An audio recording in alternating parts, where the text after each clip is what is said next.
కోదండరాం అమీర్ అలీ ఖాన్ ని ప్రభుత్వం మళ్లీ నామినేట్ చేసింది. ఎమ్మెల్సీలుగా నామినేట్ చేస్తూ మంత్రివర్గ సమావేశంలో తీర్మానించారు. తీర్మానాన్ని కాసేపట్లో రాజ్భవన్ కి పంపించనుంది ప్రభుత్వం. గతంలోనే ఇద్దరిని గవర్నర్ కోటాలో నామినేట్ చేయగా పునః పరిశీలించాలని హైకోర్టు తీర్పిచ్చింది. ఈ నేపథ్యంలో మళ్లీ నామినేట్ చేస్తూ మంత్రివర్గం నిర్ణయాన్ని తీసుకుంది.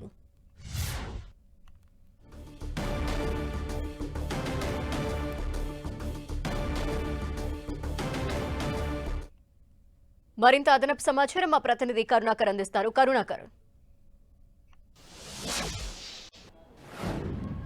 ధనలక్ష్మి కాసేపటి క్రితమే సచివాలయంలో ముఖ్యమంత్రి రేవంత్ రెడ్డి అధ్యక్షతన కేబినెట్ సమావేశం ప్రారంభమైంది. సమావేశం ప్రారంభమైన వెంటనే అజెండాలో మొదటి అంశంగా ఎమ్మెల్సీలు గవర్నర్ కోటాలో ఇద్దరు ఎమ్మెల్సీలను మరోసారి నామినేట్ చేశారు. ప్రొఫెసర్ కోదండరాం, అమీర్ అలీ ఖాన్ ఇద్దరిని కూడా మరోసారి నామినేట్ చేస్తూ తీర్మానం చేశారు. ఏకగ్రీవ తీర్మానం చేయడం జరిగింది. మనం చూసాం గత కొన్ని రోజులుగా ఈ గవర్నర్ కోట రెండు ఎమ్మెల్సీలు కొంత వివాదాస్పదంగా మారిన పరిస్థితి. గత బీఆర్ఎస్ ప్రభుత్వం అప్పట్లో దాసో శ్రవణ్, కుర్రా సత్యనారాయణ ఇద్దరిని కూడా గవర్నర్ కోటాలో ఎమ్మెల్సీలుగా నామినేట్ చేసినప్పటికీ కూడా గవర్నర్ వాళ్ళిద్దరిని కూడా తిరస్కరించిన పరిస్థితిని, ఆ ఫైల్ను తిప్పి వెనక్కి పంపిన పరిస్థితి. వాళ్ళిద్దరు కూడా గవర్నర్ నిర్ణయాన్ని సవాల్ చేస్తూ హైకోర్టును ఆశ్రయించారు. హైకోర్టులో సుదీర్ఘ వాదనల తర్వాత ఎవరైతే కొత్తగా కాంగ్రెస్ ప్రభుత్వం ఏర్పడిన తర్వాత ప్రొఫెసర్ కోదండరాం, అమీర్ అలీ ఖాన్ ఇద్దరిని కూడా క్యాబినెట్ వాళ్ళిద్దరిని గవర్నర్ కోటాలో ఎమ్మెల్సీలుగా నామినేట్ చేస్తూ గవర్నర్కి పంపడం, గవర్నర్ వాళ్ళిద్దరిని ఎమ్మెల్సీలుగా ఎన్నిక చేస్తూ గెజెట్ను విడుదల చేసిన పరిస్థితిని మనం చూస్తున్నాం. ఆ గెజెట్ను సవాల్ చేస్తూ హైకోర్టును ఆశ్రయించడంతో హైకోర్టు ఆ గెజెట్ను కొట్టేయడంతో పాటు మరోసారి కుర్రా సత్యనారాయణ, దాసోత్సవం ఇద్దరు ఎమ్మెల్సీల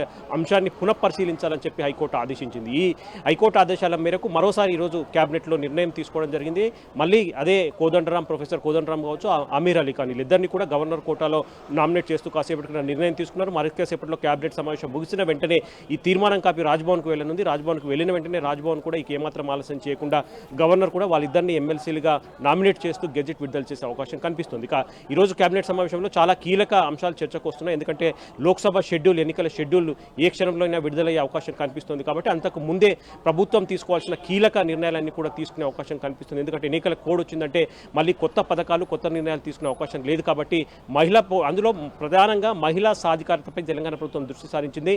ఈసారి ఖచ్చితంగా మహిళా ఓటర్లను ఎక్కువగా ఆకర్షించినట్టయితే లోక్సభలో మెజార్టీ స్థానాలను గెలుచుకోవచ్చని చెప్పి కాంగ్రెస్ ప్రభుత్వం భావిస్తున్న పరిస్థితిని మనం చూస్తున్నాం. అందులో భాగంగానే ఇప్పటికే 6 గ్యారంటీల్లో భాగంగా మహిళలకు ముఖ్యంగా స్వయం సహాయక బృందాలు ఏవైతే ఉన్నాయో ఆ స్వయం సహాయక సంఘాలకు వడ్డీ లేని రుణాలు ఇవ్వడం కానీ, లేకపోతే స్వయం సహాయక బృందాల్లోని మహిళలకు ప్రతి సంవత్సరం 5 లక్షల రూపాయల జీవిత బీమా సౌకర్యం కావచ్చు, లేకపోతే దాంతోపాటు 6 గ్యారంటీల్లో మరో గ్యారంటీ మహిళలకు ప్రతి నెల 2,500 ఆర్థిక సాయం, ఇటువంటి నిర్ణయాలపైన ఈరోజు కేబినెట్లో చర్చించిన తర్వాత సాయంత్రం పెరేడ్ గ్రౌండ్లో జరిగే బహిరంగ సభ ఏదైతే స్వయం సహాయక బృందాల యొక్క సమ్మేళనం జరుగుతుందో ఆ సమ్మేళనంలో ముఖ్యమంత్రి రేవంత్ రెడ్డి అధికారికంగా ఈ పథకాలకు సంబంధించిన అంశాలన్నీ కూడా ప్రకటించే అవకాశం కనిపిస్తుంది. దాంతోపాటు చాలా ఎజెండా అంశాలన్నీ కూడా కేబినెట్లో చర్చ జరుగుతున్న పరిస్థితి. అందులో ఉద్యోగులకు డిఏ చెల్లింపులు కావచ్చు, లేకపోతే పిఆర్సీ అంశం కావచ్చు, లేదంటే 2008కి సంబంధించిన డిఎస్సి అభ్యర్థుల ఉద్యోగ అవకాశాలు కావచ్చు, ఇటువంటి చాలా అంశాలు చర్చకు వచ్చే అవకాశం కనిపిస్తుంది. దాంతోపాటు 100 రోజులు కావస్తుంది. ఎందుకంటే ఈ నెల 17వ తారీఖు రేవంత్ సర్కార్ ఏర్పడి 100 రోజులు కావస్తుంది. 100 రోజుల్లో 6 గ్యారంటీలను ఖచ్చితంగా అమలు చేసి తీరుతామని చెప్పి గత అసెంబ్లీ